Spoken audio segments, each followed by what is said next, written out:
कक्षा 11वीं आई की छात्रा आज आप सभी आदरणीय जनों के समक्ष भाषाओं के समंदर में हिंदी रूपी गंगा का स्थान सबसे ऊंचा है इस विषय के पक्ष में अपने कुछ विचार रखना चाहूंगी। मित्रों, हमारे देश भारत में यूं तो 22 भाषाओं का प्रयोग बोलने एवं लिखने में किया जाता है, परंतु क्या कारण है कि फिर भी इस देश का हर एक नागरिक हिंदी भाषा को इतना महत्व देता है एवं इसे इतनी अच्छी तरह समझता है एवं हमारा देश भी हिंदुस्तान के नाम से जाना जाता है। मित्रों, कारण यह है कि इस देश का हर एक नागरिक, चाहे वो किसी भी वर्ग, धर्म, पेशे, जाति से हो, उसे हिंदी भाषा आती है, चाहे वह अशुद्ध हिंदी हो या शुद्ध हिंदी। इस विविधता से भरे देश में जहां लगभग हर एक प्रदेश की अपनी अलग भाषा एवं अपनी अलग संस्कृति है, वहां एक हिंदी भाषा ही है जो सभी प्रदेशों को एक दूसरे से जोड़ने का कार्य करती है एवं हमें अपनेपन का एहसास दिलाती है।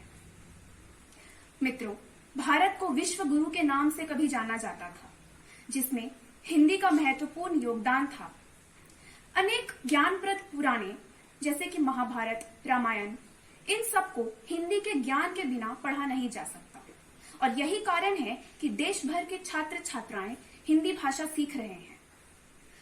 भारत का हिंदी से पुराना नाता है, परंतु विश्व भर में अपना संवाद बढ़ाने के लिए एवं अपना अस्तित्व कायम करने के लिए लोग अंग्रेजी का सहारा लेते हैं और यही कारण है कि भारत में अंग्रेजी का चलन बढ़ गया है।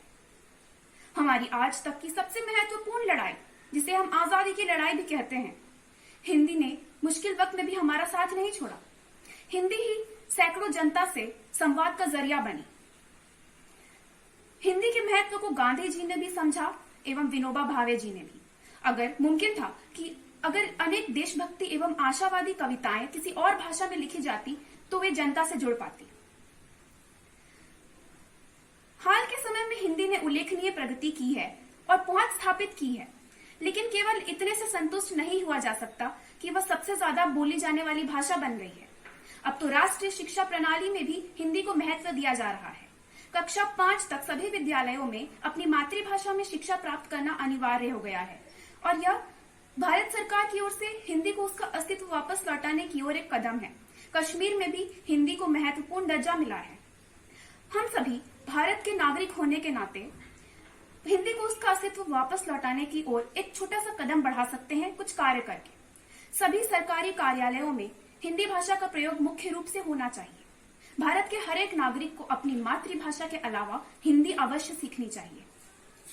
अतः मैं यही कहकर अपना संभाषण समाप्त करना चाहूंगी कि हम भारत के नागरिक होने के नाते हम सबका यह कर्तव्य है कि हम हर भरसक प्रयास करें कि हिंदी को उसका अस्तित्व वापस मिले एवं वो दर्जा वापस मिले जो उसे पहले मिलता था। धन्यवाद।